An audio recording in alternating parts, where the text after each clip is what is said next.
안녕하세요. 미국 주식의 럭키 여행입니다. 이번에도 관리 시트를 하나 준비해 왔습니다. 이 관리 시트는 커버드 콜 투자하시는 분들 중에서 울티를 재투자하시는 분도 있을 거고, 렉스쉐어즈나 아니면 라운드 힐에 있는 상품들을 재투자해서 덩치를 키우시는 분들도 있을 거라고 생각이 됩니다. 그런 분들 위해서 준비한 관리 시트라고 보시면 되고, 꼭 그런 상품뿐만 아니라 디보나 아니면 나스닥 커버드 콜들 이런 상품들을 다 사용할 수 있는 관리 시트라고 보시면 됩니다. 이전에 만들었던 이 일드매스 플러스 QAD 관리 시트 같은 경우에는 커버드 콜을 재투자하시는 분들에 한해서는 이 시트를 사용하기가 어려워서, 이제 저도 앞으로 이제 내년에 아마 그런 전략을 많이 사용할 것 같은데, 그런 분들을 위해서 준비를 했습니다. 그래서 이전에 이 시트는 뭔가 데이터가 너무 많아서 초보자분들은 사용하기가 어려울 것 같다, 어려울 수도 있겠다라고 생각해서 최대한 간소하게 만들었고, 딱 필요한 정보만 볼 수 있게끔 일단 준비를 했습니다. 앞으로 필요한 정보가 있으면 계속 업데이트 할 예정이고요. 작성해야 될 게 상당히 적습니다. 보라색 부분만 작성해 주시면 됩니다. 자, 어떻게 사용하는지 보도록 하겠습니다.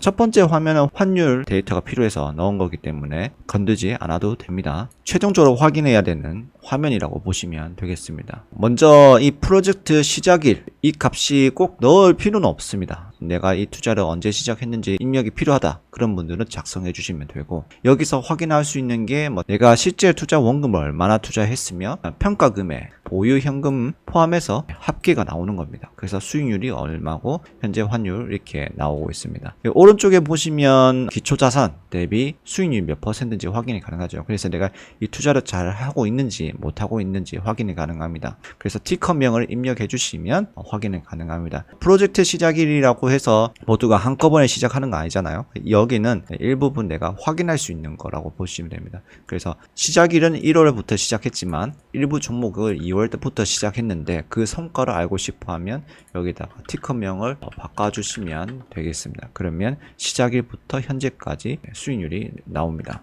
여기서 수정할 부분, 여기 종목하고 그다음에 원금을 설정해 주시면 됩니다. 그 다음에 보유 현금하고, 지금 여기는 10개의 종목을 여러분들이 직접 종목을 작성해서 관리가 가능합니다. 예를 들어서 지금 현재 이렇게 되어 있잖아요. 우선 이거 다 지워 보도록 하겠습니다. 지금 여기 오류가 뜬 이유는 여기에 티커명을 작성하셔야 가격이 나옵니다. 현재가. 그러면 예를 들어서 내가 NBDW 라운드 힐의 NBDW를 이렇게 종목을 작성해 주시면 이 현재가가 나오면서 자동으로 수식이 나오게 됩니다. 원금은 실제로 여러분들이 달러 기준으로 작성을 해 주셔야 됩니다. 왜냐하면 원화로 투자하시는 분들 많은데, 여러분들 어쨌든 달러로 투자로 하기 때문에 달러로 투자하는 게 정확합니다. 달러 금액을 작성해 주시고 남은 보유 현금을 작성해 주시면 되겠습니다. 꼭 필요합니다. 이 남은 보유 현금이 나중에 매수 매도 하면서 이 남은 현금이 발생하게 되는데, 그 현금 값을 입력해 줘야 정확하게 확인이 가능합니다.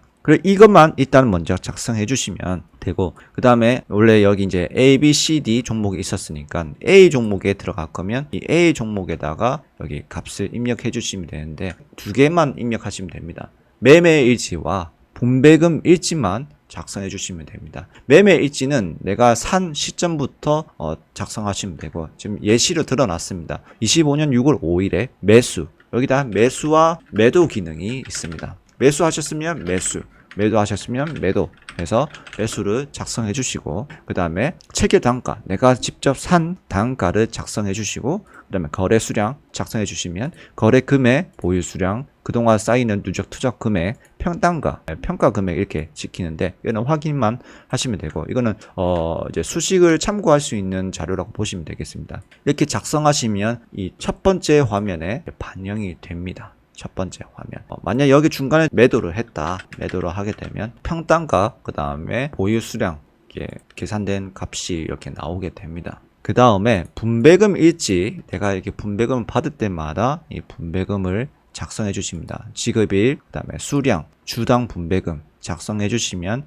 세전 기준으로도 확인이 가능하고 세후 기준으로도 확인이 가능합니다. 그 다음에 환율, 그 당시에 환율 값도 들어가게 되는 거죠. 그리고 여기서 확인할 수 있는 게 월별, 내가 얼마나 받았는지 같이 확인이 가능합니다. 세전, 세후. 그리고 밑에 그래프도 있으니까 내가 어느 정도 받았구나, 세후 기준입니다. 세후 기준도 확인이 가능하죠. 그래서 완전 심플하게 만들었습니다. 지금 여기 일부 값이 들어와 있는데 여러분들 쓰실 때는 보라색 부분만 다 지우고 새롭게 시작하시면 됩니다. 간단하죠. 요번에 고용 지표가 잘 안 나와서 금리 인하로 상승이 될지 아니면 조정이 올지 아무도 모르는 상황이잖아요. 근데 저도 과거에 엔비디아로 큰 수익을 얻은 적이 있었기 때문에 엔비디아 기업이 아직까지 괜찮다, 돈은 잘 버니까 비테크에 대장 주고 힘든 시기가 오더라도 엔비디아를 한번 투자하면 다시 투자해도 좋을 것 같다는 생각에 그렇지만은 여전히 이 반도체 관련해서 이슈가 많기 때문에 좀 힘든 시기가 올 거라고 보고 있습니다. 그래서 이제 테슬라도 그렇고 엔비디아도 그렇고 장기적으로 이 덩치를 키울 수 있고 스트레스를 좀 적게 받으면서 투자를 하고 싶은 입장이다 보니까 본주에 투자도 하겠지만 이 커버드 콜을 이용해서 효율적으로 한번 해볼까 해서 이렇게 준비 중인데, 우선 제가 언제 엔비디아와 테슬라를 살지 한번 이제 보도록 하겠습니다. 물론 기회가 안 오면 그대로 이제 넘어갈 예정입니다. 우선 엔비디아 차트입니다. 일봉 차트고요. 상승 추세가 좋은 주식은 이제 추세선만 위주로 보게 되는데, 우선 이 빨간색 추세선 같은 경우에는 관세 기준으로 해서 만든 상승 추세고요. 보라색 같은 경우에는 관세 터지기 전에, 이건 특별한 이벤트라고 가정하고 그냥 과거에 있었던 2023년부터 이렇게 나왔던 상승 추세입니다. 그래서 어떻게 바라보면 좋을까 했을 때 두 개 다 보는 게 좋다고 생각을 합니다. 빨간색 상승 추세로부터 상단을 찍고 내려오는 모습, 그 다음에 과거에 있던 상승 추세의 하단을 깨지고 내려가는 모습, 어떻게 보면 상승 추세에 유지할 수 있는 가장 큰 지지라고 볼 수 있는 50일 이동 평균선 기준으로 깨진 모습 봤을 때 지금 이제 저점 매수 저렴하게 한번 1차 매수해도 되는 타이밍이라고 생각이 됩니다. 하지만 아직까지 여전히 저는 좀 비싸다, 시장을 좀 더 보고 투자해도 될 것 같다, 차라리 50일선에 올라오고 투자해도 될 것 같다 생각이 들고 있는데, 이제 엔비디아든 아니면 렉스쉐어즈든 라운드힐이든 그 상품들을 좀 투자를 해볼 생각입니다. 왜냐면 제가 엔비디아를 주가 차익으로 지금 당장 수익을 보기 어렵다고 생각하는 이유가, 과거에도 모두가 엔비디아에 대한, 반도체에 대한 열광이 있었을 때 그 이후로 이제 횡보가 있었어요. 정말 긴 횡보였습니다. 거의 1년 횡보디아라고 할 정도 있었기 때문에 앞으로도 엔비디아, 요즘 반도체 섹터가 좀 분위기가 그렇게 좋지는 않죠. 엔비디아도 그 정도의 횡보의 기간이 있지 않을까라는 관점을 가지고 있습니다. 우선 게시글에 올렸지만은 엔비디아를 직접 투자하는 것과 라운드힐, 렉스쉐어즈 ETF를 이제 비교를 해봤는데 2025년 5월 28일 기준으로 이렇게 상승하는 추세였다가 다시 내려오는 추세입니다. 어쨌든 상승 추세인데 그 결과만 봤을 때도 라운드힐도 좋고 본주에 하는 것도 좋고 렉스쉐어즈도 하는 것도 좋은데 테슬라가 횡보를 했었습니다. 정말 긴 기간 동안 횡보를 했었는데 그 기간 기준에서는 다시 이 엔비디아 횡보를 했을 때는 그 사이에 분배금이라도 받으면서 덩치로 키우자, 재투자해서 덩치를 키우는 전략이 오히려 잘 먹힐 것 같습니다. 그래서 그런 관점에서 ETF를 활용하려고 생각하고 있습니다. 우선 엔비디아는 160불 혹은 이 하단 라인 근처 150불, 145불 정도에서 이렇게 분할 매수하는 전략을 가져갈 거고, 이대로 다음 주에 올라가면 51선 에서 한번 매수를 받아볼 생각입니다. 테슬라는 최근에 3개월 동안 횡보를 했죠. 사실 테슬라는 지금 투자하기가 굉장히 좀 까다롭지 않나 라고 생각이 되지만, 그래도 만약에 여러분들이 테슬라를 투자한다면 저는 개인적으로는 마이너스 50%까지 열어두고 분할 매수로 접근한다면 그래도 생각보다 성공적으로 투자할 거라고 생각이 됩니다. 그래서 레버리지 투자보다는 저렇게 여기 이 정도의 박스 구간이라고 생각을 하고 본주를 투자하든 어떤 투자를 하든 이런 전략을 가져가시면 될 것 같습니다.